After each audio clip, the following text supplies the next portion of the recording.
Stop what you're doing and listen. This is not a drill. What's the most resilient parasite? An idea. A single idea from the human mind can build cities.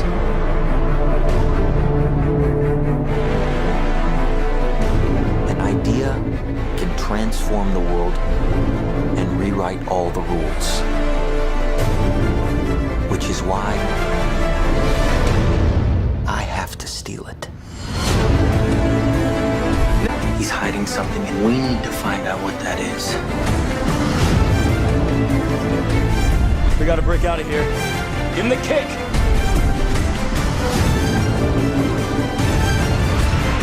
This was not a part of the plan! Wake me up! Wake me up!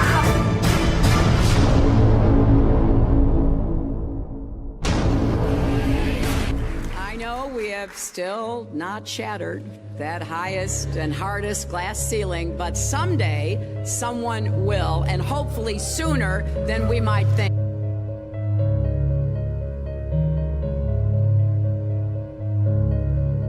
As the galaxies go whizzing by over the glass domed ceiling. Now tell me that doesn't work for you.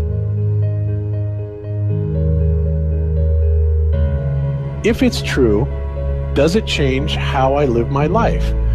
This is something that is not an easy answer because of the magnitude of what we're talking about here. How it will change your life, first of all, when you understand it, is dramatic, to say the least. Will it change you from having to go to your job every day and the things that you typically do every day? No.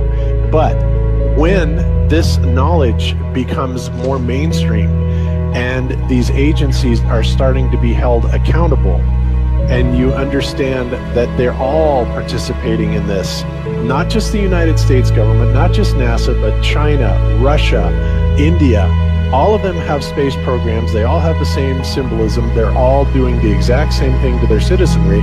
And the first thing you have to understand about this is that the deception goes all the way to the top. And when I say all the way to the top, you have to kind of get rid of the notion that the people at the very highest levels are working together.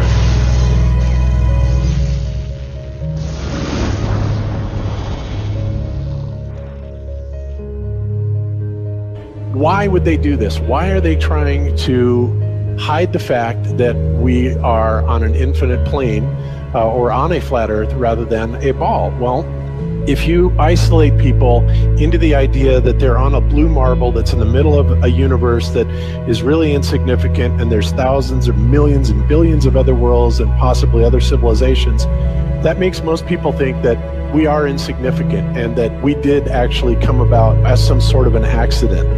Now, when people believe that, their minds are much more malleable into being given the idea that there is no God, there is no creator. And because of that, that also gives the controllers this fertile soil to build other deceptions on.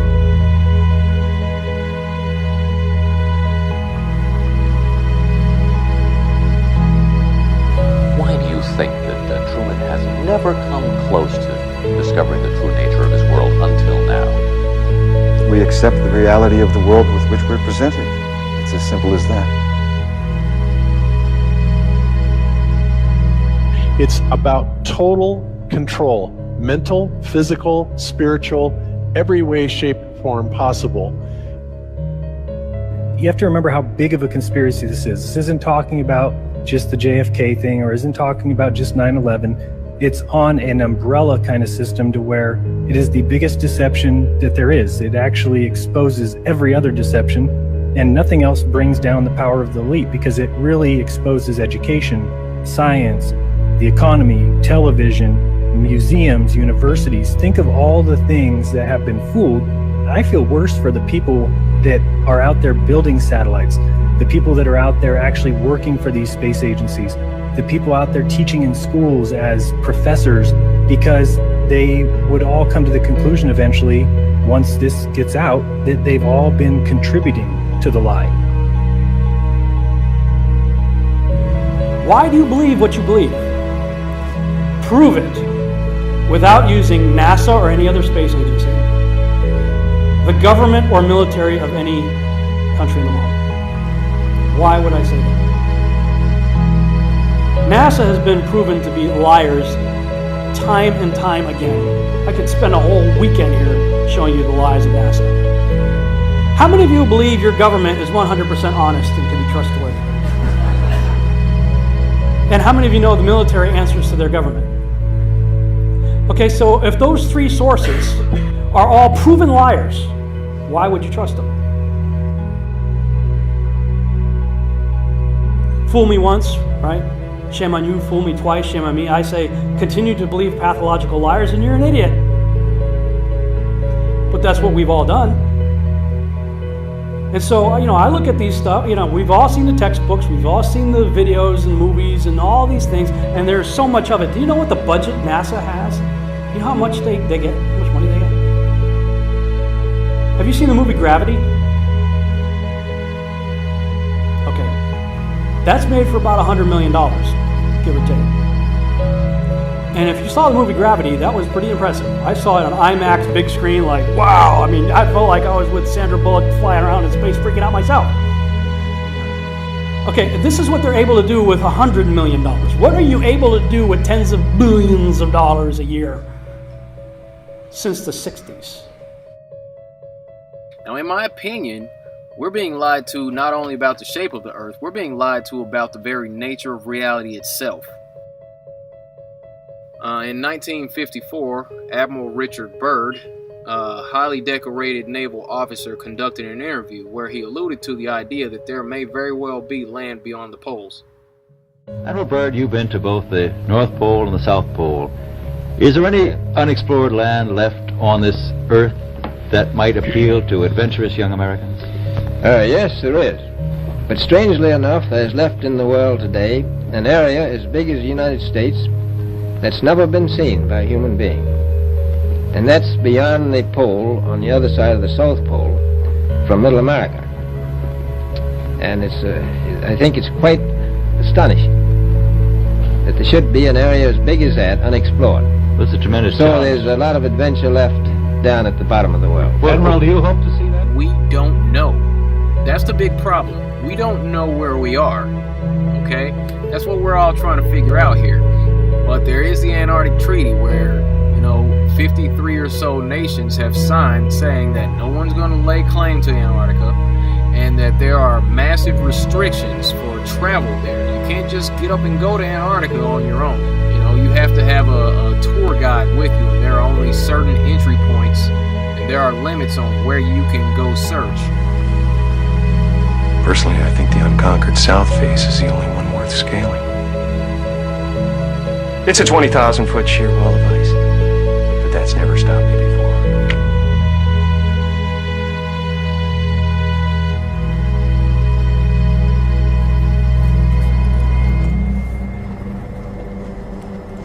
Welcome.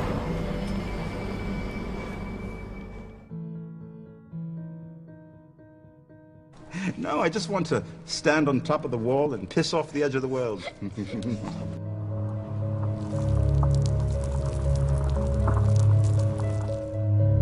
What difference does it make? What difference does it make? Yeah, that's their favorite line. Got a lot of people, what difference does it make? You can't figure out what difference it makes?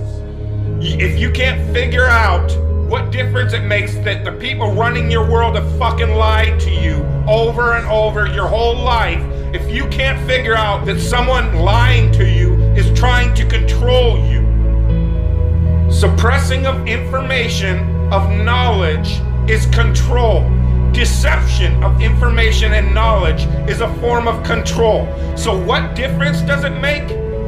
It makes a big difference, because once they start omitting information or lying about information about where you live, they're doing it to control you, period. Why am I having to explain this to critical thinkers in the truth movement?